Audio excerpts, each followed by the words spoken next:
After 40 years in the abyss, the tank killer rises again. The A-10 Warthog, the most feared ground attack aircraft ever built. And this is how we brought it back from the dead. The A-10 Thunderbolt II was born in the Cold War, designed for one purpose: to destroy Soviet armor. Thousands of tanks that could pour through the Fulda Gap into Western Europe. Built around the most powerful aircraft cannon ever mounted, the 30mm GAU-8 Avenger. Firing nearly 4,000 rounds per minute. Depleted uranium shells that could pierce any tank armor on Earth. The pilot sits in a titanium bathtub, 1,200 pounds of armor that can withstand 23mm cannon fire. The Warthog was built to take punishment against Impossible. But on a routine training flight over the Atlantic, something went terribly wrong. A catastrophic engine failure at low altitude.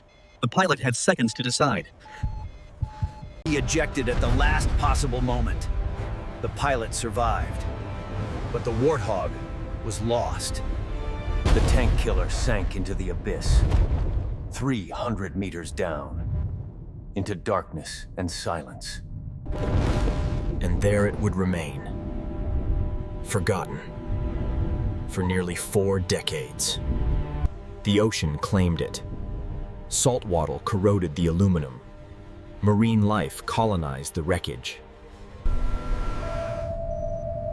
Until a deep-sea survey team made an incredible discovery. The sonar image was unmistakable. The distinctive twin-engine profile of an A-10 Warthog. They deployed an ROV for visual confirmation, to see what 300 meters of ocean pressure had done to the tank killer. Descending through the water column, deeper into the cold darkness where sunlight never reaches. And then, emerging from the darkness, there she was. The A-10 Warthog, resting on the ocean floor for 37 years, waiting. The saltwater had attacked the aluminum skin.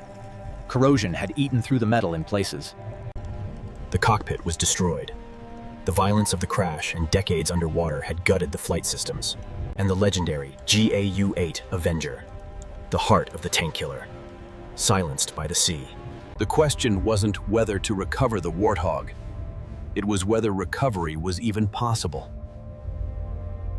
The largest aircraft salvage operation in decades was about to begin. The tank killer was coming home. The first phase required precision work at depth. A heavy-duty work ROV capable of operating in the crushing pressure. Beginning the 300-meter descent. Every meter adding another atmosphere of pressure.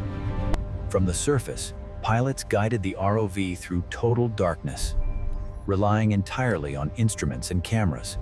First, they had to clear decades of sediment and debris, creating access points for the lifting equipment.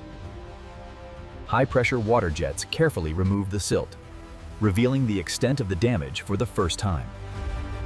The damage was worse than expected. Entire sections had corroded through, the aluminum skin compromised. The engineering team had to adapt, design reinforcement systems that could support the weakened structure during the lift. 12 hours of precision work at depth, installing 16 reinforcement points that would hold the Warthog together. Next came the lifting cables, each one capable of supporting 20 tons, enough to lift the Warthog twice over. Each cable had to be threaded through the attachment points with precision. Any mistake could tear the aircraft apart.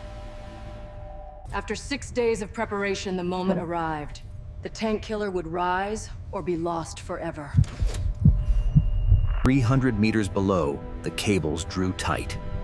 After 37 years, the Warthog began to move, breaking the suction that had held her to the seafloor.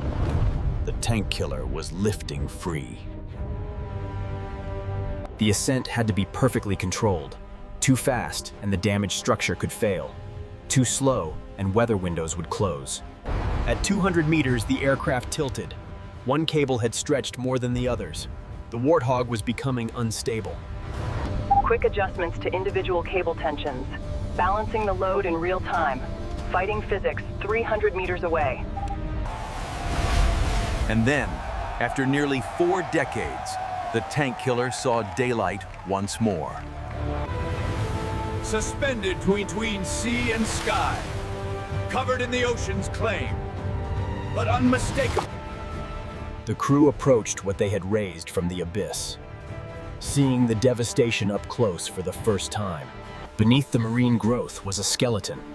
The ocean had not been kind, but the bones of the Warthog had survived. The journey home.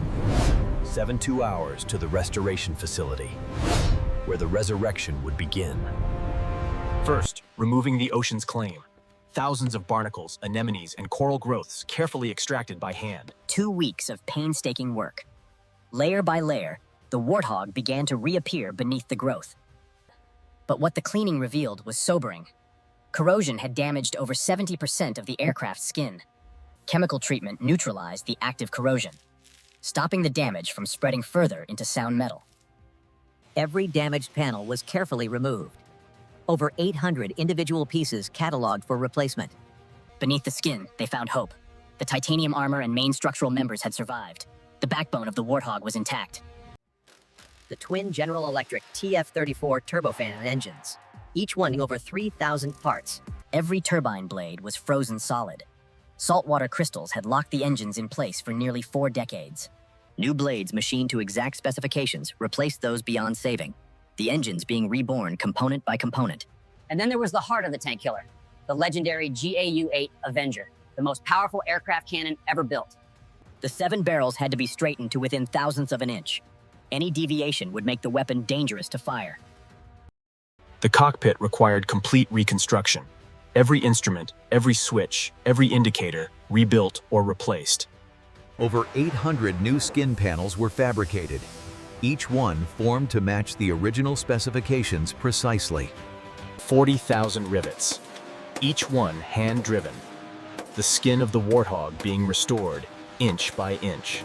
Week by week, month by month, the skeleton became whole. The tank killer taking shape once more.